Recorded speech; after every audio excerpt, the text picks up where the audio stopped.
nisome nje ya kalenda yetu, hasa kwa sababu ya haya ambayo Mungu ameyaweka mbele yetu ya utumishi wa miaka 25 ya mtumishi wake, lakini kazi ya upanuzi wa jengo hili la nyumba ya Bwana ambamo watoto wake watakusanyika.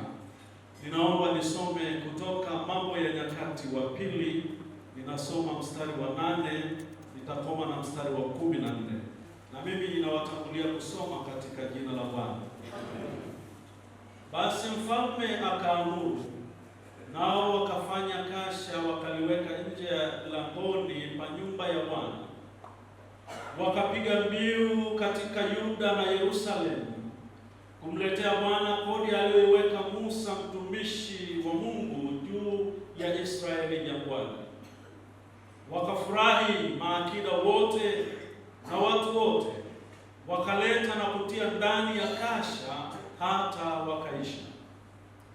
Ikawa wakati walipoletewa kasha wasimamizi wa mfalme kwa mkono wa Walawi, nao wakaona ya kwamba kuna fedha nyingi, huja karani wa mfalme na msimamizi wake kuhani mkuu wakatoa yaliyomo kashani, kisha kulichukua kasha na kulirudisha mahali pake.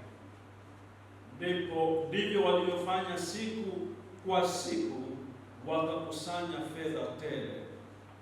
Na mfalme na Yehoyada waliwapa hao waliofanya kazi ya utumishi wa nyumba ya Bwana, nao wakawaajiri wahashi na maseremala ili kuitengeneza nyumba ya Bwana, na hao pia wafuao chuma na shaba ili kuitengeneza nyumba ya Bwana.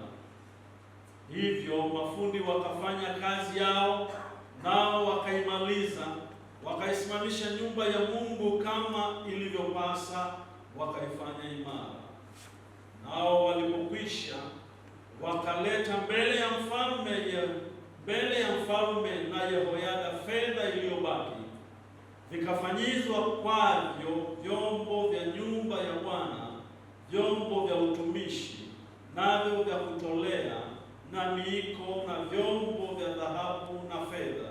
Wakatoa sadaka za kuteketezwa katika nyumba ya Bwana daima siku zote za Yehoyada. Amen. Lakini ninamshukuru Mungu sana kwa ajili ya mchungaji Andrew Munisi ambaye leo anatimiza miaka 25, robo ya karne katika utumishi wake. Ni neema ya Mungu, na yeye ametuunganisha na mchungaji wa usharika, wakatualika kwaya ya Maoma tufike kwenye ibada hii njema namna hii ya kumshuhudia, akimshukuru Mungu kwa utumishi wake, lakini pia kutushirikisha kazi njema ya upanuzi wa jengo hili la nyumba ya Bwana, mahali ambapo wana wa Mungu wanakusanyika ili kumwabudu Mungu. Sisi kwetu, mimi mchungaji na kwaya yetu ya Maoma na baba yangu msaidizi wa askofu mstaafu hapa ambaye ni mwimbaji pia, sisi kwetu leo imekuwa ni fursa. Bwana asifiwe. Somo hili ambalo nimelisoma, ukilitazama kutoka mistari iliyotangulia hii niliyoisoma, utapata habari za mfalme anayeitwa Yoashi. Kwa mujibu wa maandiko, Biblia inaniambia na inatuambia kwamba mfalme huyu alitawazwa kuwa mfalme akiwa na umri wa miaka 7, na akajaliwa kutumika miaka 40 kipindi cha Yehoyada kuhani mkuu. Lakini wakati huu anapotawazwa kuwa mfalme, liko jambo ambalo lilikuwa limetokea katika Yerusalemu ambalo halikuwa la kawaida kwa maisha ya watu wa imani na wacha Mungu. Mstari inayotangulia inasema yuko mwanamke mwovu. Biblia ndivyo inavyomtaja, haijataja jina lake, lakini inasema mwanamke mwovu ambaye wana wake, kusoma kwenye Biblia tafsiri nyingine inasema wafuasi wa huyu mwanamke mwovu walivunja nyumba ya Mungu, na baada ya kuvunja wakavitwaa vifaa na vyombo vitakatifu vya nyumba ya Mungu na wakatoa kwa mabaali. Mara nyingine wakatoa kwa ibada za miungu mingine, vikatumika vitakatifu vilivyokuwa kwenye nyumba ya Bwana. Jambo hili likagusa sana moyo wa Yoashi. Nadhani liligusa hata kabla hajachaguliwa kuwa mfalme, na inaonekana ndani yake aliumbiwa uchamungu tangu utoto wake. Biblia inasema baada ya kubarikiwa kwake au kuingizwa kazini kwake au kutawazwa kuwa mfalme, jambo la kwanza alilolifanya, maana Biblia ndivyo inavyosema, inasema nia ya Yoashi katika mwanzo wa utawala wake ikawa ni kuitengeneza na kuikarabati nyumba ya Mungu. Jina la Bwana libarikiwe. Maana yake akatamani kuirudisha heshima ya Mungu katikati ya watu wake. Na kwa nini anapenda kuitengeneza nyumba ya Mungu? Ninajua wazi, alijua kwamba katika nyumba ya Mungu ndimo Mungu anapokutana na watu wake. Ndipo ambapo watu wana fursa ya kumkaribia Mungu, kumwabudu, kumuomba yeye, kumtumikia na Mungu kuwabariki. Maana nyumba hii ikishawekwa wakfu inaitwa kwa jina la Bwana, na hapo panakuwa mahali pa makutano kati ya Mungu na watu wake. Mungu atawatokea, atasikiliza na kuzipokea sifa za watu wake, atawasikiliza na kupokea ibada za watu wake, atasikiliza na kupokea maombi ya watu wake. Lakini hapo atamsimamisha mnenaji wa siku, atanena na watu wake kwa ujumbe aliokusudia, na mwisho atawaaga watu wake warudi kwenye nyumba zao wakiwa wametangaziwa baraka ya Mungu. Na kwa ajili hiyo baraka ya Mungu inakuwa katikati ya watu wa Mungu. Mahali pekee pa kukutana na kupokea hayo yote ni katika nyumba iitwayo kwa jina la Bwana. Bwana asifiwe. Kwa hiyo Yoashi, moyo wake, matamanio yake ya kwanza ikawa ni kurudisha heshima ya nyumba ya Bwana, ni kuitengeneza tena ili watu wakae karibu na Mungu na Mungu akae kati yao. Na kwa ajili hiyo Biblia inasema akaita Walawi, akamwita na kuhani mkuu Yehoyada, akawaambia, nendeni katika Yerusalemu na Yuda yote, tangazeni kwa watu wa Mungu, waambieni wakusanye fedha, tuijenge tena nyumba ya Bwana, tuirudishe heshima ya Mungu kati yetu. Na Biblia inasema akawaambia waharakishe jambo hilo.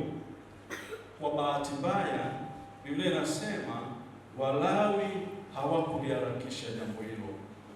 Alipoona wamechelea kuharakisha, akaita tena, akamwita Yehoyada kiongozi wao na kumuuliza, mbona hujawahimiza Walawi kuharakisha juu ya jambo lile nililolisema, ili tuijenge upya nyumba ya Bwana?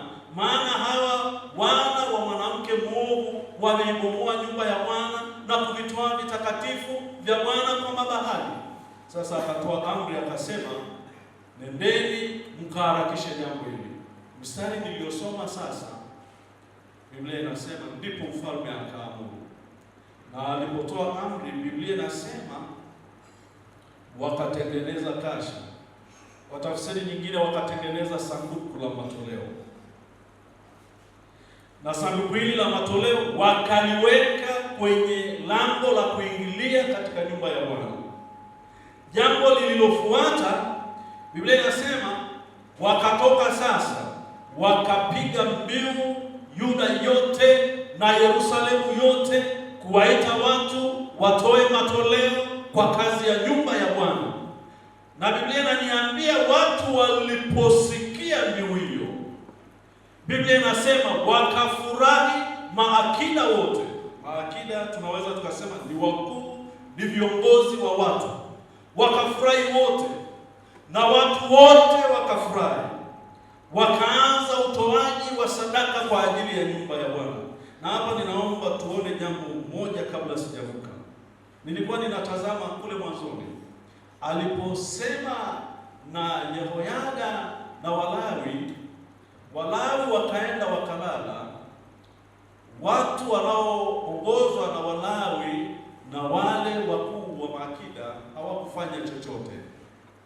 Ninachotaka kuonesha hapa ni impact ya kiongozi kwa watu wanaowaongoza. inaweza ikawa kubwa sana, ama chanya au hasi. Lakini aliporudi mara ya pili na kuamuru, na wakapokea, Walawi wakalipokea, makuhani wakapokea, kuhani mkuu akalipokea, wakatoka kwa nia moja, wakapiga mbiu, kwa sababu mioyo ya viongozi imepokea na wamelikubali na kulifurahia. Biblia inaniambia wakafurahi maakida wote na watu wote. Jina la Bwana libarikiwe. Kwa utaratibu wa kanisa letu tunao wachungaji kama viongozi wa sharika, lakini chini ya wachungaji wako wazee wa usharika ambao ni mkono wa shirika wa mchungaji wanaotenda naye kazi. Na kazi ya mchungaji wakati mwingine ni kuona maono, na akiwa na maono anashirikisha baraza lake la wazee. Na kwetu kwenye jimbo hili kuna utaratibu wa wazee, lakini kuna wateteri walio chini ya wazee. Na wakati huo jambo likishashirikishwa, wazee wasipolipokea chanya, ni vigumu kupeleka kwa washarika chanya, na ni vigumu washarika kupokea na kutenda. Lakini wakipokea, wakilikubali, wakashirikisha viongozi wenza, wateteri, wakalipokea, wakalifanya la kwao kama lilivyopokelewa na mchungaji, wakitoka wakaenda kwa Wakristo, Wakristo ulipokea na ulifanyia kazi. Haleluya, haleluya. Ninataka uone hili, mzee wa usharika uliyeko hapa na mteteri, unayo nafasi kubwa kwenye kuiwezesha kazi ya Mungu kutendeka au isitendeke. Lakini ninakupa tahadhari, usiwe kikwazo kwenye kazi ya Bwana kama walivyochelewa Walawi, lakini uwe mmoja wa watakaosababisha kazi ya Mungu itendeke, ikamilike kwa uzuri wake, na jina la Bwana libarikiwe. Ndivyo walivyofanya hawa, walivyotoka wakapiga mbiu. Mimi sijui kama walikuwa wamechukua pembe wakipuliza na matangazo, lakini Biblia inaniambia waliposikia wakafurahi, wakaona sasa Mungu analetwa katikati yetu kwa utumishi huu. Mungu anakuja katikati yetu, atatubariki sisi na watoto wetu. Maana yake kukosa mahali pa kumwabudia Mungu ni kukaa nje ya uwepo wa Mungu, ni Mungu kukaa mbali na sisi, na kukaa mbali na Mungu ni kuzikosa baraka ambazo Mungu amekusudia kutupa. Sasa umefika wakati mzuri wa sisi kumkaribia Mungu. Biblia inasema wakatengeneza kasha, sanduku la matoleo, wakaweka kwenye lango la nyumba ya Bwana. Wapendwa wa sharika wa Makuna, mtaa wa Kitifu, leo pamoja na shukrani ya mchungaji Neno Mnyisi anapomshukuru Mungu kwa miaka 25 ya utumishi wake, lakini nalo jambo la kuwaza kwa habari ya nyumba hii ya Bwana ambayo za upanuzi wake, na maana yake mliona mahali hapa hapatutoshi, na tunapokosa mahali panapotutosha, wengine wakikaa nje, tunakosa ule umoja wa pamoja. Na mmeazimia kufanya kazi hii, lakini si kwa ajili ya sifa na utukufu wenu, kwa ajili ya sifa na utukufu wa Mungu wenu. Bwana asifiwe. Na hata hapa mfalme alipokuwa anazungumza, alikuwa anawaambia tutengeneze upya nyumba ya Mungu wenu. Ni nyumba ya Mungu wenu, mnataka muipanue, mpate mahali ambapo mtakaa kwa utulivu na Mungu akae katikati yenu. Ni maombi yangu kwa Mungu Mwenyezi awajalie neema ya kupokea kwa mtazamo chanya utumishi huu wa kazi hii njema ambayo Mungu amewapa. Na utumishi huu uchukulieni kama fursa ya kuwa na ushirika na Mungu, maana utumishi wetu kwa Bwana unaongeza ushirika wetu na. Nikukumbusha tu hiki ni kiapo chetu kwenye ahadi ya ubatizo, nikutegemee, nikutumikie, sema, kwa uaminifu mpaka lini? Hata nitakapokufa. Maana yake utumishi wetu ni wa siku kwa siku mpaka tutakapoitwa pumzikoni. Jina la Bwana libarikiwe. Kwenye somo hili mimi nimelipa kichwa kinachosema ufuasi ni utumishi. Hakuna ufuasi pasipo kutumika, na kutumika ni kuweka ushirika na Mungu wetu. Biblia inasema wakatoa mpaka wakaishi. alafu sanduku jioni linachukuliwa linapelekwa kwa Yehoyada na yule msimamizi wa mfalme, wanapeleka yaliyokusanywa. Yule anasema walipotazama na kuona ndani yake ziko fedha nyingi. Sema fedha nyingi. Leo leteni fedha nyingi jamani. Bwana asifiwe. Kwa utumishi uleteni fedha nyingi. Walipoona kuna fedha nyingi, wale watumishi, wasimamizi wa mfalme na karani wa kuhani mkuu wanasema hapana, kazi hii si yetu wenyewe. Wanaitwa karani wa mfalme na msimamizi yule wa kuhani mkuu, wanakuja wanatoa yaliyomo. Ndivyo Biblia iliyosema. Wakishatoa maana yake si wanahesabu. Na leo wazee na kamati zilizochaguliwa zitahesabu. Wataona kama zimekuja nyingi, zinatosha kazi ya Bwana au tunatakiwa kurudi. Watatuambia na matangazo, na Jumapili tutakumbushwa. Wanasema baada ya kutoa wanalirudisha pale. Ngoja nikwambie kitu cha ajabu sana. Unajua watu hawa waliazimia kama nilivyosema mpaka kazi ishi. Kwa maana nyingine, ninalotazama picha ya somo hili, kila wanapoamka asubuhi, jambo la kwanza ni utumishi kwa kazi ya Bwana. Wanapita kwenye sanduku la matoleo ya kazi ya Bwana, wakishatoa sadaka yao pale, wanaenda kazini kwao na baraka za Mungu wao, lakini ndani wana furaha, maana wameanza kutoa kwa Mungu kwanza, alafu wanaziendea kazi zao. Jioni kazi ya wale viongozi niliowataja hapo mwanzo ni kulichukua kasha, ni kwenda kuhakiki kilichoko. Wakimaliza inahesabiwa, inahifadhiwa mahali pake, wanarudisha pale. Kesho wakitoka wana wa Israeli, safari yao ya kwanza kwenye sanduku la matoleo ya kazi ya Bwana, siku kwa siku. Mimi sijui kipaumbele chako ni nini, lakini ningekushauri, kwa kuwa tumeazimia kuifanya kazi ya Mungu, ipe kipaumbele namba moja. Bwana asifiwe. Kipaumbele namba. Unajua bahati mbaya sana tunashawishika sana kuangalia majukumu yetu ya nyumbani. Alafu tunapoangalia majukumu yetu ya nyumbani tunalinganisha na kipato ulicho nacho. Alafu wakati mwingine shetani anakunong'oneza, anakuambia sasa ulicho nacho ni unafikiri kinatosha kazi hii na hiyo unayoiwaza huko, anakuingizia hofu na mashaka. Kwa maana hiyo tunashawishika kuiweka kesho yetu kwa tulichokishika mkononi. Tunasahau kuweka kesho yetu kwa Mungu atupaye baraka, kwamba tukimpa yeye nafasi ya kwanza, yeye ndiye atakayejua kesho yetu. Bwana asifiwe. Mathayo 6:33 anasemaje? Utafuteni kwanza ufalme wake na haki yake, na hayo yote. Sasa niongeza hapo neno la jamani. Na hayo